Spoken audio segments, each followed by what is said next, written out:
Meu caro vestibulando, parte 2 da nossa aula Migrações Internacionais e o caso Aylan Kurdi. Até o presente momento, eu te mostrei os países de repulsão, de saída de imigrantes. Agora eu quero mostrar para vocês os polos de atração de imigrantes.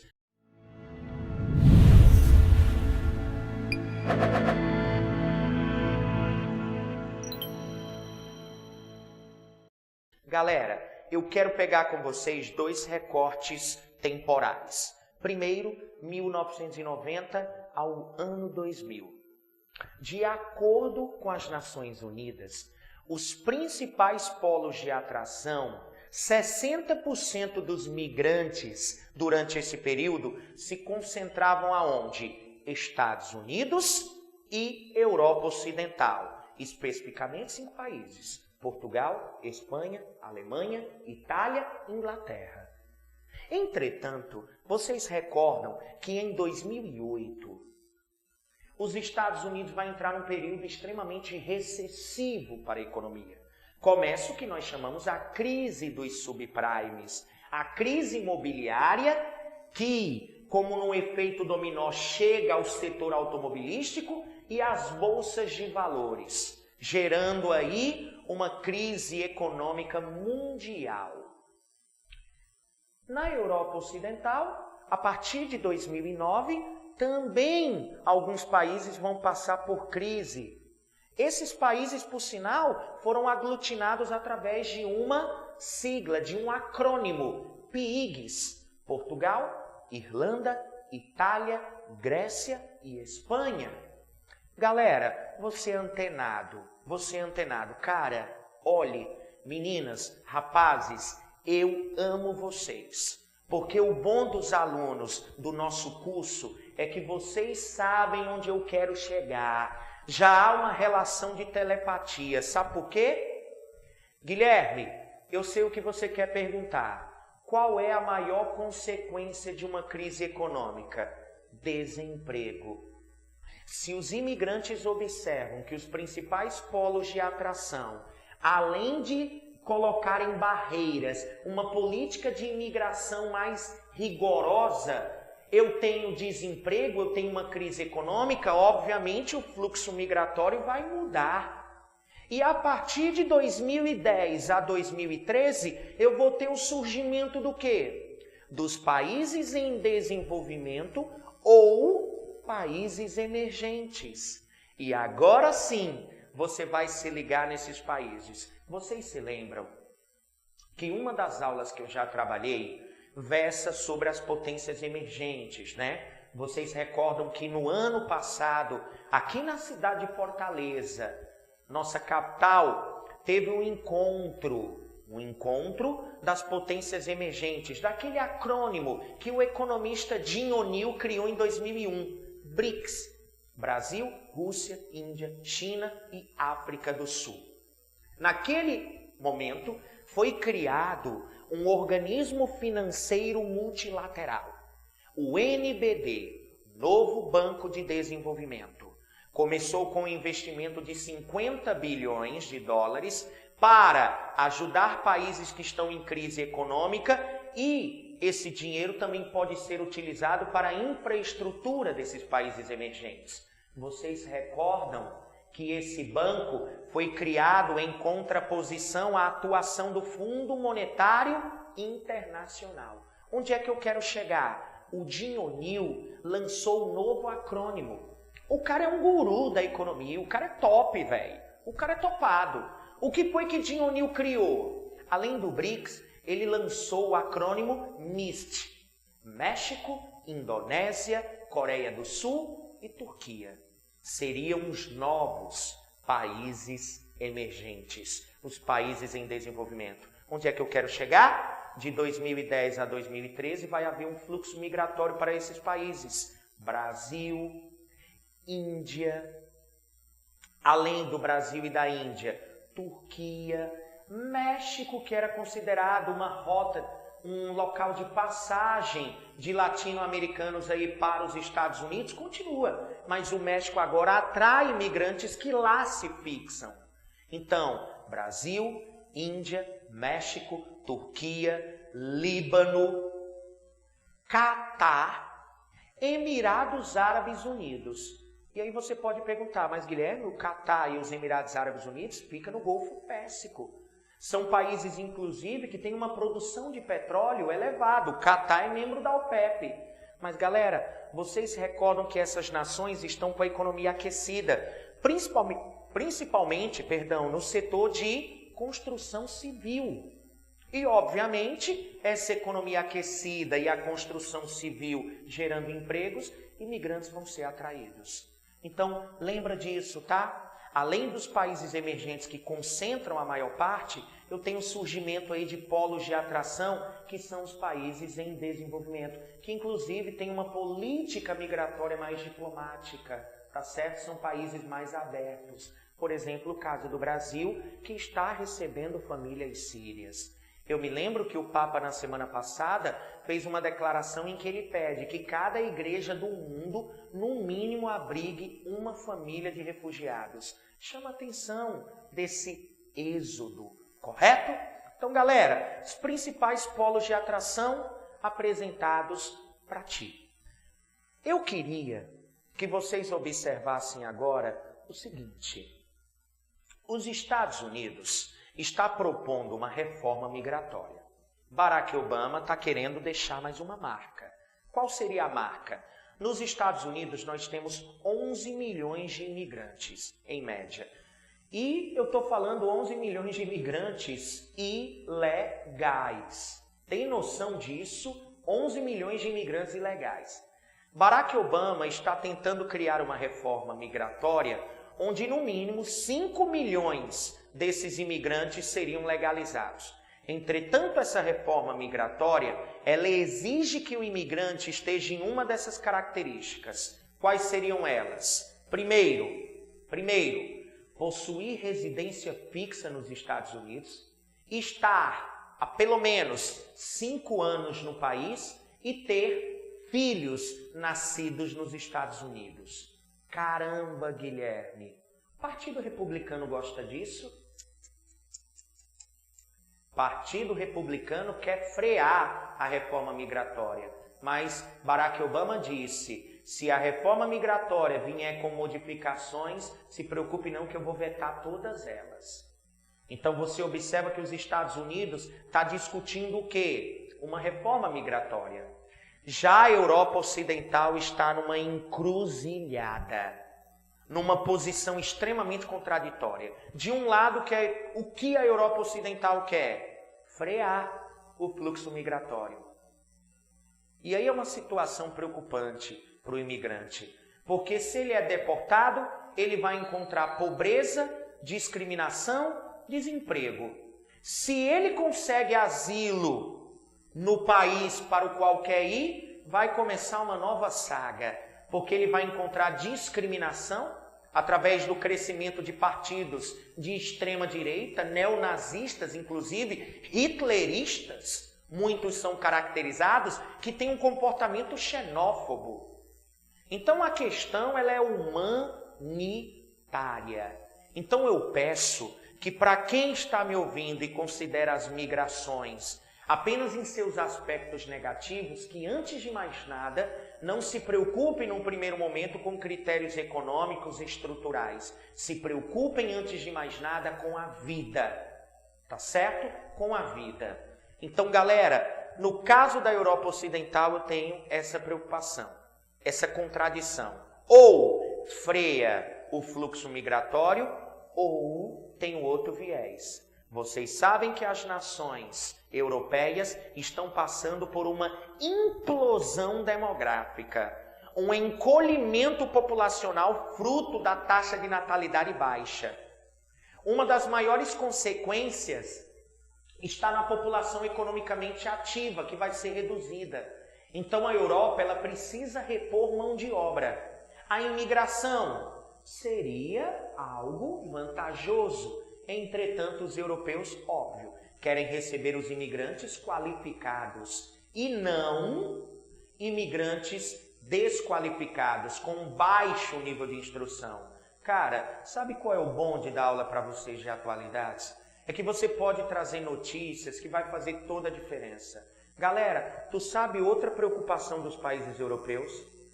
O grupo terrorista Estado Islâmico, em uma nota, numa gravação, diz ter colocado 4.000 terroristas entre os imigrantes. Tem noção? 4.000 terroristas estariam infiltrados entre os imigrantes. E aí me preocupa isso. Primeiro, será que o Estado Islâmico tem capacidade para isso? E outra, será que as nações, polos de atração, não podem usar isso como uma justificativa para conter a onda migratória, dizendo que existem terroristas entre os imigrantes? Isso é preocupante.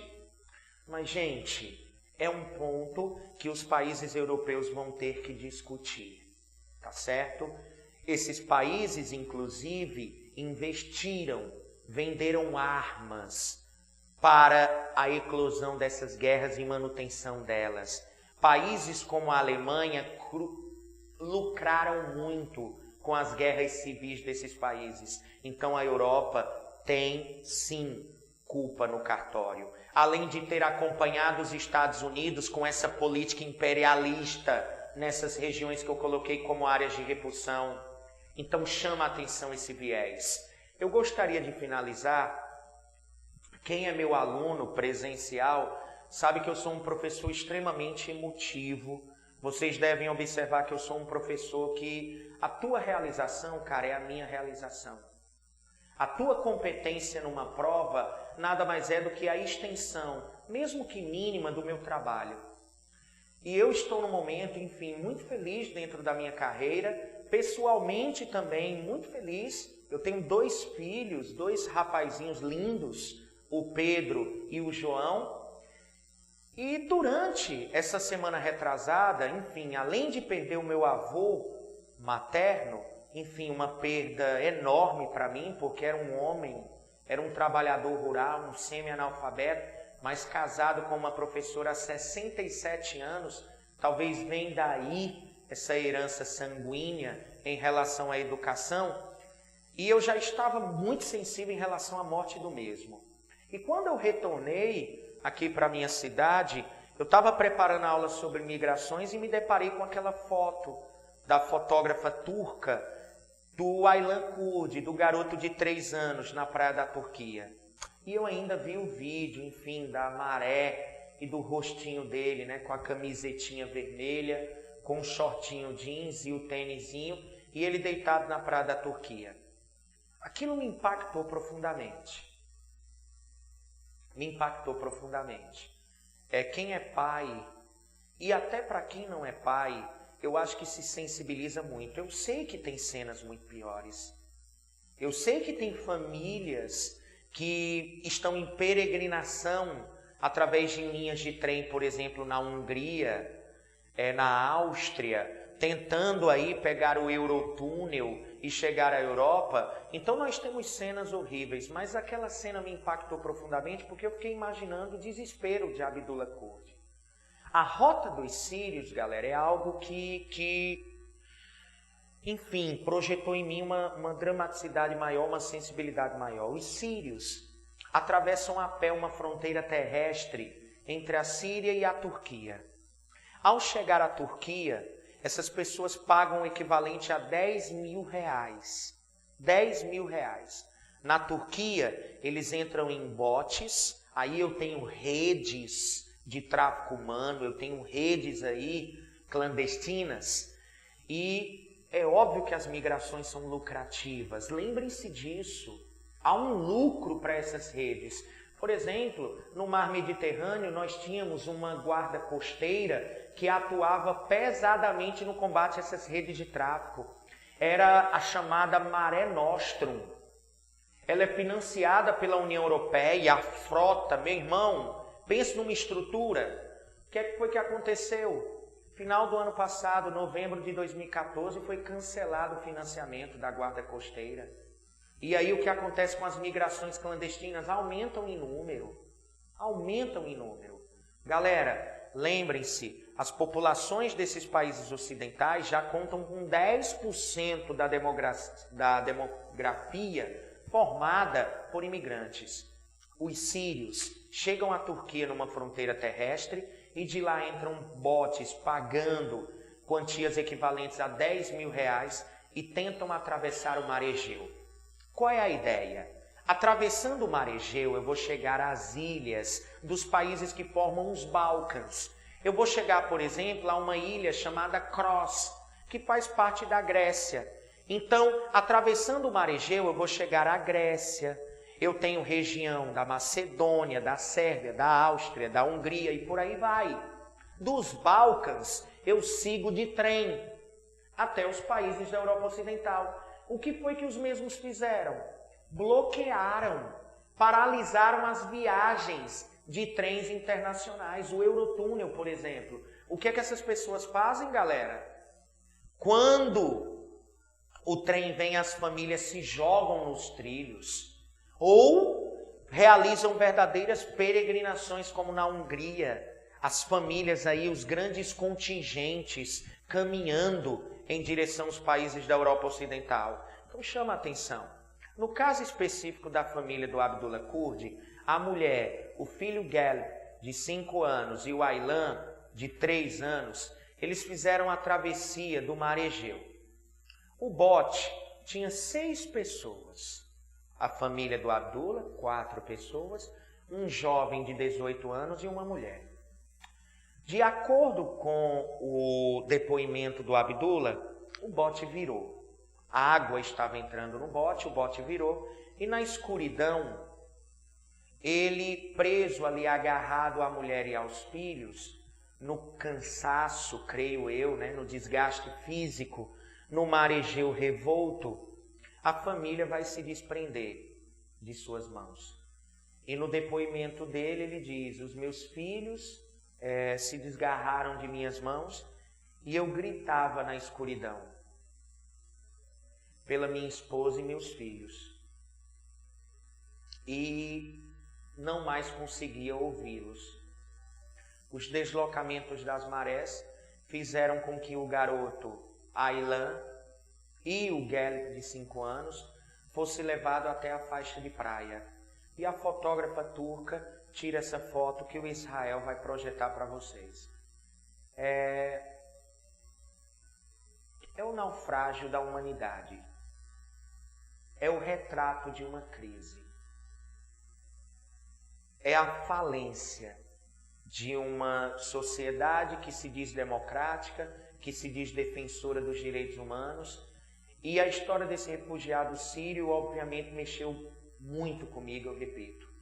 Eu espero que vocês gravem as imagens, eu vou pedir até o Israel, as últimas cenas de Aylan, jogando bola, sorrindo ao lado do irmão e, obviamente, com um desejo, já que seu pai queria chegar à Europa Ocidental e queria atravessar o Atlântico e chegar ao Canadá, onde Abdullah tem uma irmã, Teema Kurdi, que estava, enfim, esperando a família de Abdullah para receber o asilo no Canadá. Asilo este que o Canadá deu a Abdullah, mas após a tragédia não tem mais sentido. E Abdullah, com a mesma pressa que tentou atravessar o Mar Egeu e buscar uma nova estrutura, novas condições de vida para a sua população, teve que retornar para a Síria, para a cidade de Kobani, para enterrar seus filhos e sua esposa como mártires da maior tragédia humanitária da atualidade. Como pai, como ser humano, eu peço a vocês que sempre que for comentada a história de Aylan Kurdi, que nós nos lembremos. Essa foto, eu tenho absoluta certeza que ela vai ser marcante. Vocês se recordam da Guerra do Vietnã, que pode ser cobrada no Enem. A gente pode contemplar como tema. Vocês se lembram da imagem daquela garota nua, ferida com a arma química napalm, o efeito laranja que os Estados Unidos vão utilizar contra os Vietcongs, considerado aí a maior derrota dos Estados Unidos em um conflito armado.